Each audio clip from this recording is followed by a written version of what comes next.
नमस्कार, कैसे हैं? मेरे ख्याल से अच्छे होंगे। आज के करंट अफेयर में हम 15 सवालों को डिस्कस करने जा रहे हैं।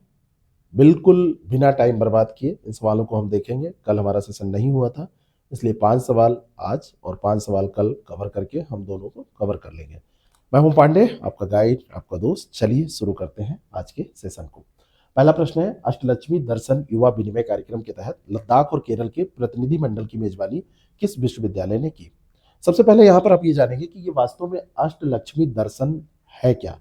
तो आपको पता होना चाहिए कि अष्टलक्ष्मी जो शब्द है ये 8 पूर्वोत्तर राज्यों के लिए, जिसमें अरुणाचल प्रदेश, असम, मणिपुर, मेघालय, मिजोरम, नागालैंड, सिक्किम, त्रिपुरा ये शामिल हैं। और अभी ये नागालैंड विश्वविद्यालय का मेदजिफेमा परिसर जो है, उस विश्वविद्यालय के परिसर में यहाँ पर ये कार्यक्रम आयोजित किया गया था, जिसके अंतर्गत ये लद्दाख और केरल के प्रतिनिधि मंडल की मेजबानी की गई है। तो यहां पर याद रखिएगा, ये नागालैंड विश्वविद्यालय है। ठीक है। नागालैंड की राजधानी कोहिमा है और यहाँ का प्रसिद्ध उत्सव हार्नबिल फेस्टिवल है, जो अपनी सांस्कृतिक विविधता और अपनी सांस्कृतिक विशेषताओं के कारण जाना जाता है। सांस्कृतिक तौर पर यह बहुत ही सशक्त है।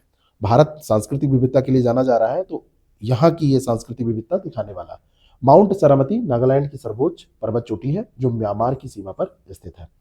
और ये जो कार्यक्रम है, ये उत्तर पूर्वी क्षेत्र विकास मंत्रालय के द्वारा एक भारत श्रेष्ठ भारत पहल के तहत आयोजित किया गया है।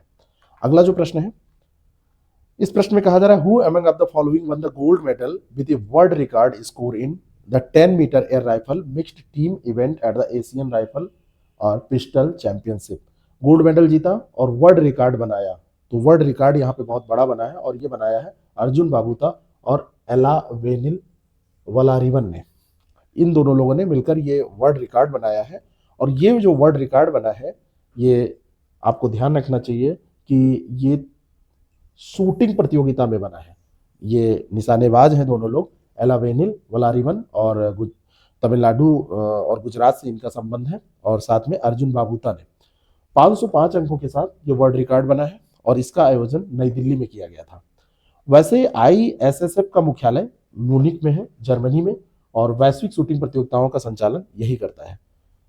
रिकॉर्ड की बात करें तो अभिनव बिंद्रा ने 2008 में निशानेबाजी में भारत के पहले व्यक्तिगत ओलंपिक स्वर्ण पदक जीतने का नाम इनका है। अभिनव बिंद्रा ने ही जीता था।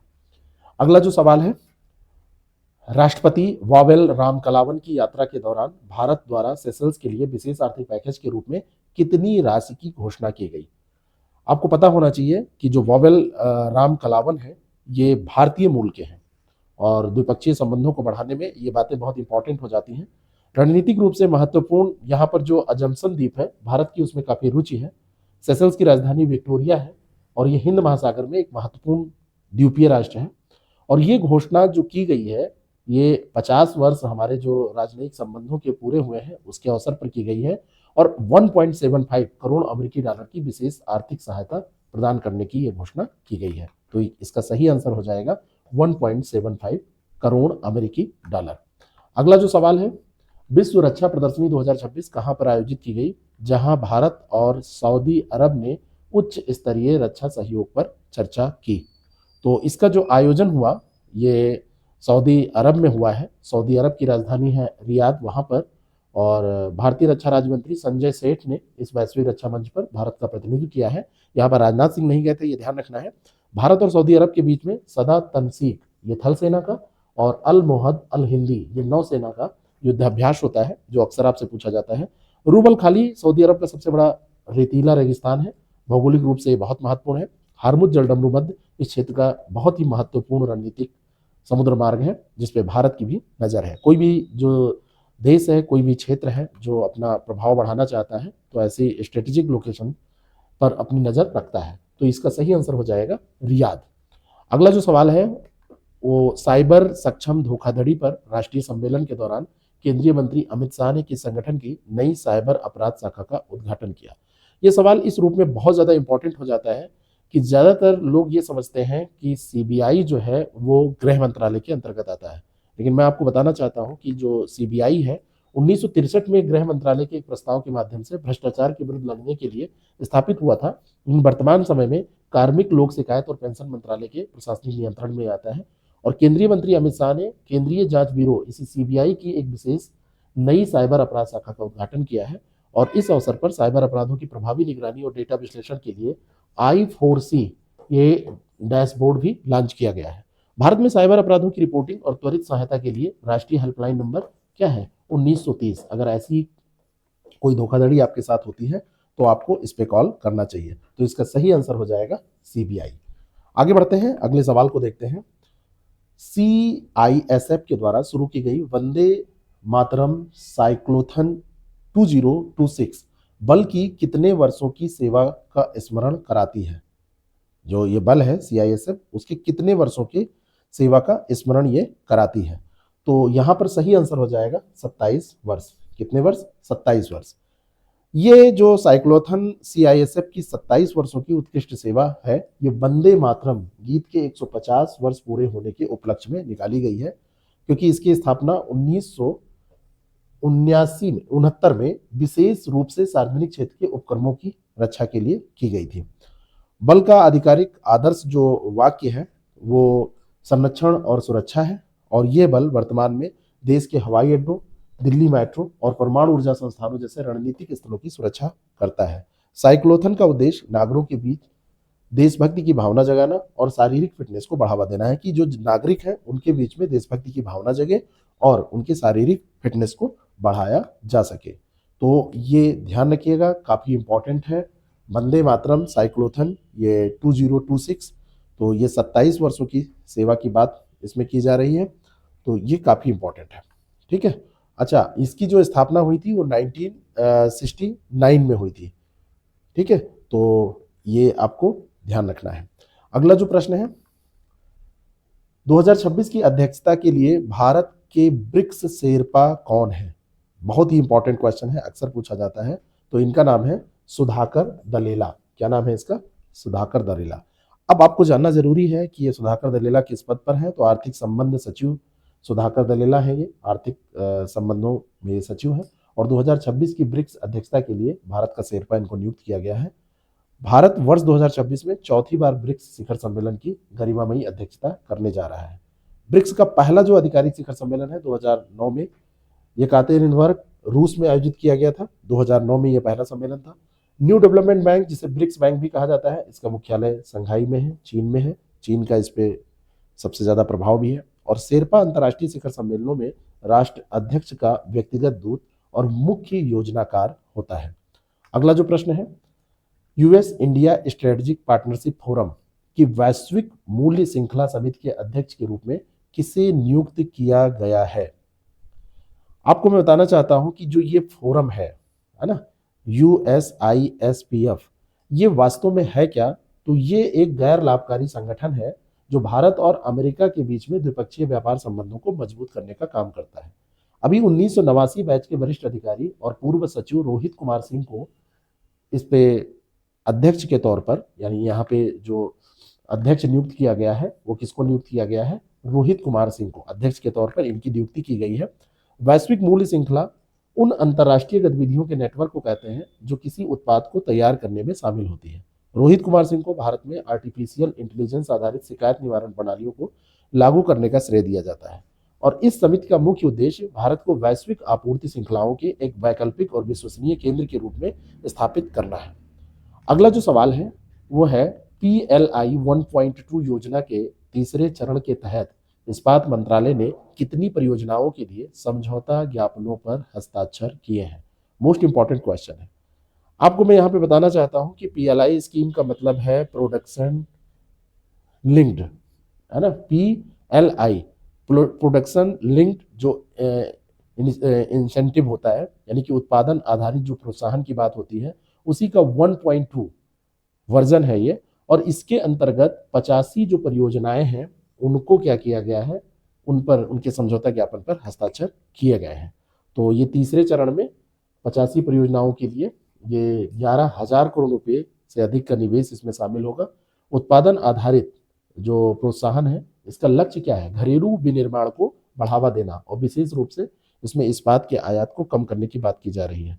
भारत वर्तमान में चीन के बाद कच्चे इस्पात का दुनिया का दूसरा सबसे बड़ा उत्पादक देश है। प्रथम स्थान पे चाइना है और चाइना के बाद में सेकंड पे आता है इंडिया।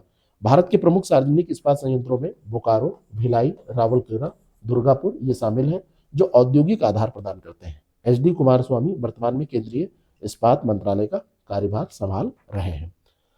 मंत्री जितिन प्रसाद द्वारा लॉन्च किए गए HTQC लैब ऑटोमेशन पोर्टल का नाम क्या है? तो ये इसका नाम रखा गया है इस पोर्टल का, वो आपसे पूछा जा रहा है। ये गुणवत्ता आश्वासन सेवाओं को डिजिटल रूप प्रदान करने का कार्य करता है और इसका नाम रखा गया है सत्या। HTQC इलेक्ट्रॉनिक्स और सूचना प्रौद्योगिकी मंत्रालय के अधीन मानकीकरण और प्रमाणन का कार्य करता है। यह पोर्टल प्रयोगशालाओं के स्वचालन के माध्यम से परीक्षण प्रक्रियाओं में पारदर्शिता और गति सुनिश्चित करेगा। डिजिटल इंडिया मिशन के तहत यह सरकारी प्रक्रियाओं को पेपरलेस बनाने की दिशा में एक बड़ा कदम है और जितिन प्रसाद इलेक्ट्रॉनिक और सूचना प्रौद्योगिकी मंत्रालय में राज्य मंत्री के तौर पर कार्य कर रहे हैं, तो इसका सही आंसर हो जाएगा सत्या। तो ये हमारा आज का करंट अफेयर रहा, जिसका एक लास्ट प्रश्न हम करने जा रहे हैं, लेकिन जब 10 प्रश्न होते तब ये लास्ट होता। आज हमने ज्यादा प्रश्न रखे हैं तो ये लास्ट नहीं होगा। चीन के तियानजिन में आयोजित एशियाई इंडोर एथलेटिक्स चैंपियनशिप में भारत के लिए एकमात्र स्वर्ण पदक किसने जीता? तो ये स्वर्ण पदक जीता है तेजस्विन शंकर ने। किसने जीता है? तेजस्विन शंकर ने। और ये पुरुषों की हेप्टाथलॉन स्पर्धा में इन्होंने 5,993 अंकों के साथ ये गोल्ड जीता है और उन्होंने इस प्रतियोगिता में एक नया रिकॉर्ड, राष्ट्रीय इंडोर रिकॉर्ड अपने नाम किया है। जो हेप्टाथलॉन है 7 अलग अलग ट्रैक और फील्ड स्पर्धाओं का एक संयुक्त मुकाबला होता है, जो खिलाड़ी की बहुमुखी प्रतिभा को दर्शाता है। तेजस्विन शंकर इससे पूर्व 2022 बर्मिंघम राष्ट्रमंडल खेलों में ऊंची कूद स्पर्धा में कांस्य पदक जीत चुके हैं। 2026 की इस एशियाई इंडोर चैंपियनशिप में भारत पदक तालिका में किस स्थान पर है? 6ठे स्थान पर है। तो यहाँ पे मोस्ट इंपॉर्टेंट है किस पोजीशन पे? 6th पोजीशन पे टोटल ये रहा है। अगला जो सवाल है, भारतीय सेना ने किस बैंक के साथ विशेष बैंकिंग सुविधाएं और 1 करोड़ रुपए का हवाई दुर्घटना बीमा कवर प्रदान करने के लिए समझौता ज्ञापन पर हस्ताक्षर किए हैं? भारतीय सेना ने किए हैं और ये किया है IDFC फर्स्ट बैंक। इसका सही आंसर क्या हो जाएगा? IDFC first bank. IDFC first bank के साथ सैन्य कर्मियों के कल्याण के लिए यह समझौता किया गया है। 1 करोड़ का हवाई दुर्घटना बीमा और 60 लाख का व्यक्तिगत दुर्घटना बीमा इसमें शामिल है। यह समझौता ज्ञापन फरवरी 2029 तक 3 वर्षीय अवधि के लिए पूर्णतः प्रभावी रहेगा। IDFC फर्स्ट बैंक मुंबई में इसका मुख्यालय है और वर्तमान में MD और CEO इसके वे वैद्यनाथ हैं। भारतीय सेना दिवस प्रतिवर्ष 15 जनवरी को फील्ड मार्शल KM करीबप्पा के सम्मान में मनाया जाता है। अगला सवाल है, विज्ञान में महिलाओं और लड़कियों का अंतर्राष्ट्रीय दिवस प्रतिवर्ष कब मनाया जाता है? तो ये मनाया जाता है 11 फरवरी को। कब मनाया जाता है? 11 फरवरी को। विज्ञान और प्रौद्योगिकी के क्षेत्र में महिलाओं की पूर्ण भागीदारी सुनिश्चित करने के लिए मनाया जाता है। वर्ष 2026 के लिए इस दिवस का आधिकारिक विषय दृष्टि से प्रभाव तक, फ्रॉम विजन टू इम्पैक्ट, ये था। यूनेस्को और UN वीमेन द्वारा संयुक्त राष्ट्र महासभा के 2015 के संकल्प के तहत इसका क्रियान्वयन किया जाता है। भारत में 28 फरवरी को राष्ट्रीय विज्ञान दिवस रमन प्रभाव की खोज के उपलक्ष्य में मनाया जाता है। तो भारत में राष्ट्रीय विज्ञान दिवस 28 फरवरी, लेकिन विज्ञान और प्रौद्योगिकी के क्षेत्र में महिलाओं की बात करें और विज्ञान प्रौद्योगिकी के क्षेत्र में महिलाओं की भूमिका को उजागर करने के लिए 11 फरवरी को मनाया जाता है। सतत विकास लक्ष्य 5 जो है वो सीधे तौर पर लैंगिक समानता और महिलाओं के सशक्तिकरण पर केंद्रित है। अगला सवाल है, स्वायत्त क्रांति 2.0 पहल के तहत अगले 5 वर्षों में डेयरी सहकारी समितियों द्वारा दूध की खरीद में कितने प्रतिशत वृद्धि का लक्ष्य रखा गया है? तो ये जो वृद्धि का लक्ष्य है ये अगले 5 वर्षों के लिए है, 5 वर्षों में है और दूध की खरीद में 50% की वृद्धि का ये लक्ष्य है और 28-29 तक दूध का संकलन बढ़कर 1007 लाख किलोग्राम प्रतिदिन के स्तर पर यह पहुंच जाएगा। वर्तमान समय में विश्व का सबसे बड़ा दूध उत्पादक देश भारत है। ऑपरेशन फ्लड की महत्वपूर्ण भूमिका इसमें रही है। डॉक्टर वर्गीज कुरियन को भारत में स्वायत्त क्रांति का जनक माना जाता है, जिन्होंने अमूल मॉडल की शुरुआत की थी। सहकारिता मंत्रालय, जिसके प्रमुख अमित शाह जी हैं, इस योजना के सफल क्रियान्वयन के लिए उत्तरदायी है। तो यहाँ पर आंसर क्या हो जाएगा? 50%। अगला जो सवाल है उसको देखते हैं। जर्मनी में आयोजित बायोफैक्ट 2026 व्यापार मेले में किस देश को वर्ष का सर्वश्रेष्ठ देश, कंट्री ऑफ द ईयर के रूप में मान्यता प्रदान की गई? बहुत ही बढ़िया प्रश्न है और इसका सही उत्तर जो आप सोच रहे हैं वही है, और यह है भारत। क्या है? भारत। अब यहां पर एक इंपॉर्टेंट क्वेश्चन ये बनेगा कि जर्मनी के कहां पर यह आयोजन हुआ? तो नूर्नबर्ग में दुनिया के सबसे बड़े जैविक मेले बायोफैक्ट, ये क्या है? दुनिया का सबसे बड़ा जैविक मेला है, इसमें भारत को यह सम्मान प्राप्त हुआ है। एपीडा ने इस मेले में भारतीय जैविक निर्यातकों के लिए एक बृहद पवेलियन का सफल आयोजन किया था। सिक्किम को भारत के साथ साथ विश्व का पहला 100% पूर्ण जैविक राज्य होने का गौरव प्राप्त है। आपको पता होना चाहिए ये ऑर्गेनिक स्टेट है और भारत मुख्य रूप से जैविक बासमती चावल, तिलहन, औषधीय पौधों और सोयाबीन का अंतर्राष्ट्रीय निर्यात करता है। बायोफैट जैविक खाद्य क्षेत्र में वैश्विक रुझानों और व्यापार के लिए सबसे प्रमुख अंतर्राष्ट्रीय मंच है। तो ये रहा आज का करंट अफेयर। क्योंकि 5 सवाल ज्यादा थे, थोड़ा सा समय ज्यादा लगा है, लेकिन मेरे ख्याल से आपके लिए समय तो महत्वपूर्ण है ही है, कॉन्सेप्ट भी जरूरी है, फैक्ट भी जरूरी है। उस लिहाज से ये क्लास आपको पसंद आ रही होगी। अगर पसंद आ रही है तो चैनल से जुड़े रहें, चैनल को सब्सक्राइब करें। जल्द मिलते हैं किसी नए अगले क्लास, अगले वीडियो में। Thank you so much.